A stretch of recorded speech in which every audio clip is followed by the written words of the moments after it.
النجمة بعد غياب 10 سنوات عم بيكون بطل الدوري اللبناني. النجمة موسم 2023 موسم 2024 للذكرى. النجمة ما رح ينسى ابدا هالموسم. الكل قالوا مستحيل، لكن المستحيل مش نجماوي. المستحيل ما بيعترفوا فيه لاعبي النجمة.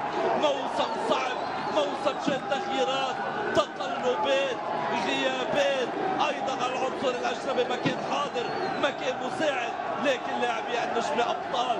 صنع في لبنان، صنع بطل لبنان بالمنارة. هيدا هو فريق النجمة، هيدي هي البطولة، هيدا هو اللقب المستحق لفريق انتصر اللقب يدخل الى خزائنه ل10 سنوات. قلنا بالموسم الماضي العهد عم يتفوق على النجمة وعم يحرز